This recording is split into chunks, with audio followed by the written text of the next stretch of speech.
پانی کنویں میں آ گیا تو کیا کہا؟ کنواں، ٹھیک ہے نا؟ وہ پانی سمندر میں چلا گیا تو ہے پانی، ہے پانی۔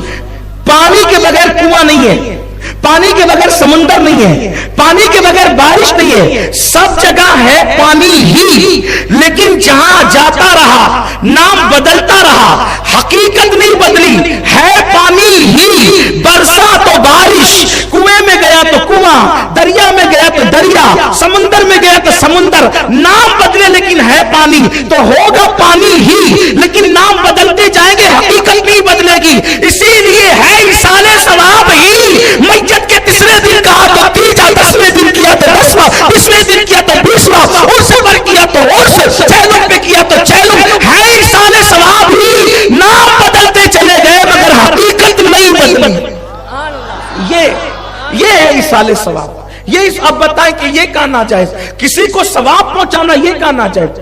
کسی کو ثواب ایصال کرنا یہ کہاں حرام ہے؟ میرے پیارے آقا صلی اللہ علیہ وسلم کے پیارے دیوانوں، اب آئیے اپنی گفتگو کو اینڈ کرتے ہوئے سمجھ میں اگر بات آ گئی ہے آپ کے، ہمارے بزرگوں نے بہت کیا اور اللہ کو ایصال ثواب کی خاطر کھانا کھلانے سے زیادہ کوئی عمل پسند نہیں۔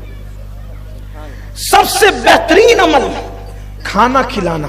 اللہ کے رسول علیہ السلام سے پوچھا گیا ایّ الاسلام خیر یا رسول اللہ، حضور سب سے بہترین اسلام کیا ہے؟ آقا فرماتے نطعم الطعام، ایمان لانے کے بعد سب سے بہترین عمل ہے نطعم الطعام، کھانا کھلاؤ۔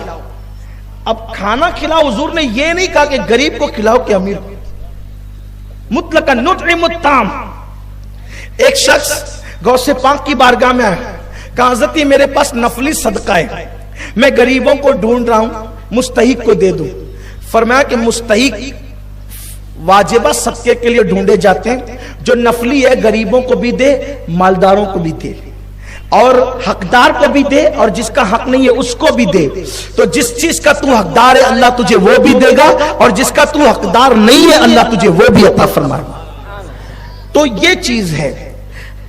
تو میرے آقا علیہ السلام کے دیوانوں، کھانا کھلانا کتنی بڑی نیکی ہے۔ اب قرآن کیا کہتا ہے سنیے، جو جہنمی لوگ ہیں، جہنمی جو دوزخ میں عذاب بھگتیں گے، دوزخ میں جہنم میں جلیں گے، جہنم میں جلیں گے، تو جنتی اللہ سے کہیں گے اللہ جو جہنم میں گئے ہیں ذرا ہم ان سے بات کرنا چاہتے ہیں، گفتگو کرنا چاہتے ہیں۔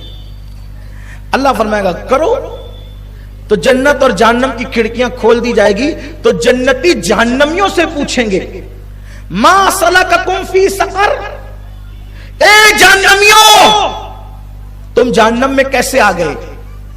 تم جہنم میں، یہ قرآن کی آیت ہے، ما سلککم فی سقر، پوچھیں گے کیسے تم جہنم میں آئے؟ تو جہنمی کیا جواب دیں گے پتہ ہے؟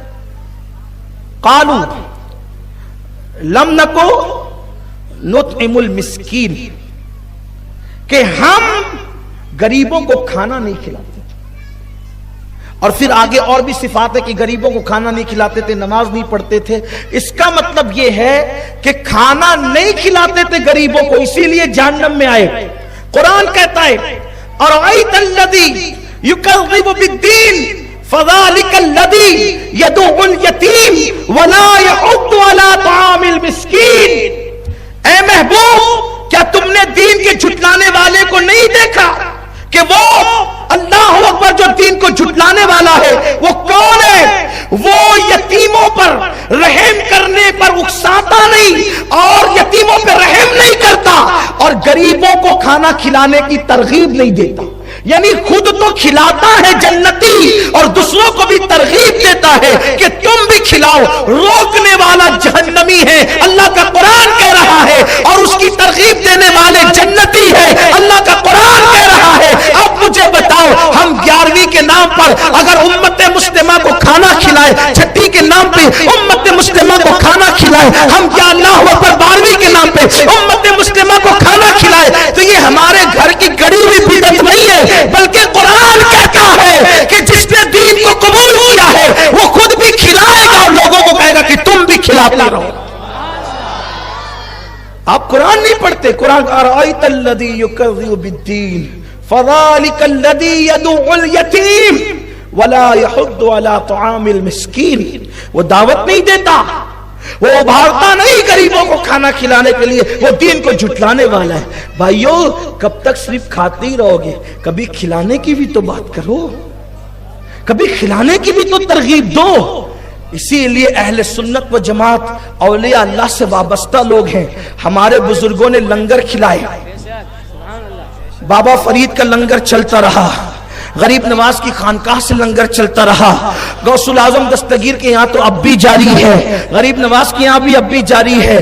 یعنی کھلاتے رہو اور فلاح پاتے رہو, کھلاتے رہو اور فلاح پاتے رہو. کیوں؟ میرے آقا فرماتے ہیں اگر تم نے کسی مسلمان کو ایک لقمہ کھلایا تو تمہارے اور جہنم کے درمیان 70,000 سال کا فاصلہ پیدا کر دیا جاتا ہے, اور ایک روایت میں 70 سال کا فاصلہ پیدا کر دیا جاتا ہے. جب ایک لقمہ کھلانے کی برکت یہ ہے تو پیٹ بھر کھلانے کی برکت کیا؟ تو اب آپ کہیں گے کہ روز کھلانا چاہیے. بالکل کھلانا چاہیے, لیکن اتنی مصروفیت کا دور ہے کہ بچوں کو ساتھ میں لے کے ہم نہیں کھا پاتے, تو روزانہ کس کو کھلا پائیں گے؟ بہت مصروف انسان, بہت بزی ہو گیا ہے. تو ہمارے بزرگوں نے بتا دیا بھیا روز روز نہیں کھلا پائے گا تو چل 11ویں کے بہانے کھلا, غریب نواز کی چھٹی کے بہانے کھلا, مخدوم سمنا کی 28ویں کے بہانے کھلا, امام اہل سنت کی 25ویں کے بہانے کھلا, صابر پاک کی 13ویں کے بہانے کھلا. بس بہانہ چاہیے نیکی کا, تو یہ ہے ایصال ثواب اور اس کی برکت. ایک حدیث پڑھوں, شرح الصدور کے اندر یہ حدیث موجود ہے.